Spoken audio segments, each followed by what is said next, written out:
الصبحية كمل صلاتها شنطة إلهي الدومديس كفر ديالي اهتمام كجوني دأ عناية الجوني دأ يسيد الجوني دأ شرع إلهي سبحانه وتعالى إنه أمري بشاروين كواوين كسوغان قفكو مركو هبين كي سيحضو والراحديس uu qaato waxa ugu horeeyo uu noloshiisa subxiga ku bilaabaya waa inuu Ilaahay subhanahu wa ta'ala u guto oo ku caabudo salaada faradka ah ee labada ragca ah waa inuu u soo kacaa qofka marka Ilaahay waafajiyay inuu soo weysa qaato beedka Ilaahay yimaado jamaacada ka soo qayb galo 10 bishaaro والنبي أشياء صلى الله عليه وآله وسلم دقيسو البشارة الأولى وحويان نبي وحيري عليه الصلاة والسلام من صلى الصبح فهو في ذمة الله صلاة دان صبح قفكي تكده أو إلالية قفك سوحو كسوغيه إلهي حفظ كيسا إيا ضمان كيسا إيا إلالنتيسا أيها يستع وقف سوقاتي ساكي أمان حق إلهي كسوقاتي الإمام مسلم أي حديث كصوصان بشارة اللبات النبي قال صلى الله عليه وسلم وحويان وحي السبب أطهي صلاة دان صبحي قول إلاليه إن قفك إلهي عذاب كيس وكبد باده أو النار تقلي وحو النبي عليه الصلاة والسلام لن يلج النار أحد صلى قبل طلوع الشمس وقبل غروبها نار تمجلها هيو قفت كذي قرحض انتين صبح وصلاة الصبح يا انت اين دعين وصلاة عصرك قف كاس النار قلي مهي بشارة صدحادي وحويان وحي السبب أطهي صلاة دان وآد إلى لساء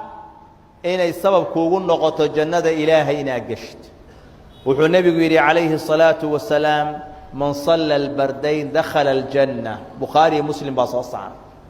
لبدا أسقفك تكذا بردين كأه جنة قليا والصبح جاي عصر بشارة أفراد النبي يقول شيء وحويان صلى الله عليه وسلم إن ملائكته أي صح حاضرته وحو النبي عليه الصلاة والسلام يتعاقبون فيكم ملائكة بالليل وملائكة بالنهار waxaa isla kiin cirbinayo isbabadalaha ya dhixdiina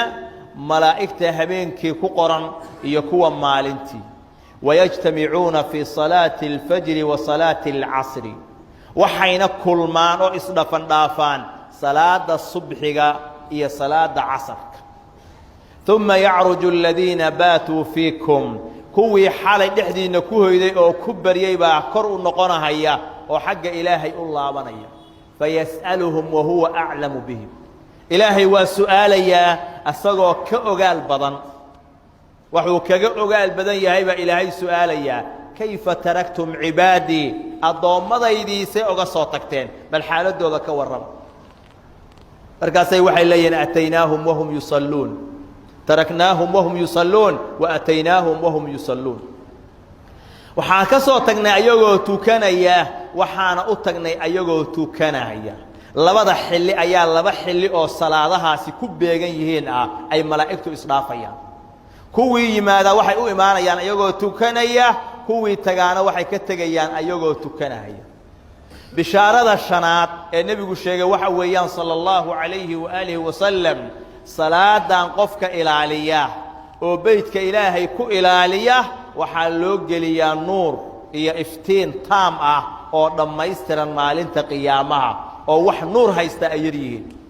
wuxuu nabigu yiri calayhi salaatu wasalaam bashir al-mashaa'iina fi adh-dhulam ila al-masaajid bin-nur at-taam yawm al-qiyaamah waxaad ugu bishaaraysaa dadka mugdiga soconayo masaajidda u soconahaya maalinta qiyaamaha in la siinayo nuur dhammaystiran oo taam ah ugu bishaare bishaarada lixaad ee salaadan ay leedahay waxa weeyaan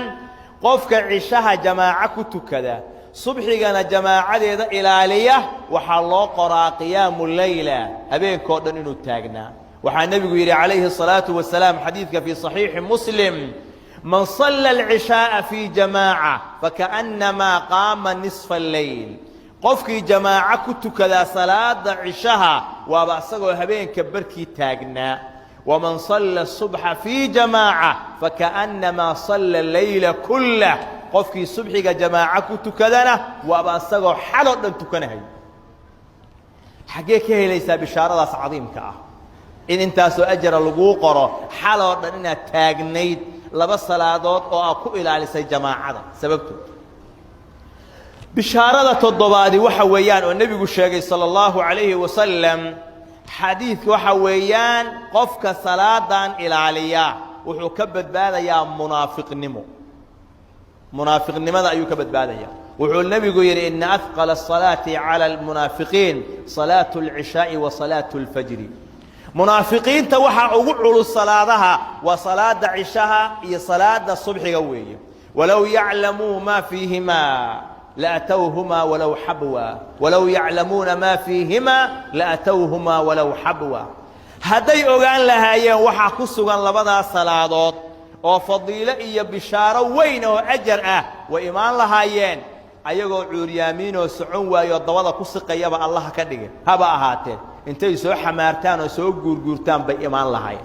walidaalika wuu yidhi saxaabiga jaliilka cabdullaahi bni mascuud walaqad ra'aytunaa wamaa yatakhallafu canha ilaa munaafiqun macluumu nifaaq waxaan is aragnay saxaabadii haddaan nahay salaadan oo qof ka dib dhaca uunan jirin ilaa qof munaafiq ah oo munaafiqnimadiisu ay caddahay mooyaane qof kale kama maqnaan jirin salaadan walaqad kaana arajulu yu'taa bihi yuhaadaa bayna arajulayn waxaan ahayn buu yidhi qofku markuunan socon karin ayaa la soo garbagelayaa laba qof ayaa soo garbagelahaya oo soo kaxaynaya xataa yuqaama fi saf ilaa safka la soo taago ayaa la soo garbagelahaya saasaa lagu keenaya sida ay saxaabadu u ilaalin jireen salaadan inaynan ka maqnaanin ee mar walba ay xaadir ahaadaan isagoo mariid ah oo aan socon karin ayaa la soo garbagelayaa markaasaa safka la soo taagaya adigana waxaa laga yaabaa habeen iyo maalinba caafimaad lugahaagu caafimaad kuu qabaan indhahaagu caafimaad kuu qabaan waxaad uga baahan tahay in lagu kaxeeya aynan jirin aadaankii 5 salaadoodba aad maqlaysid beydka agtaada ku yaalo laga adimahayo qofka loo dhawaaqaya adiga uu yahay inaynan ku soo marinbaba ina salaadaas fadiilada leh inta la eg ina xaadirtid oo ka qayb gasho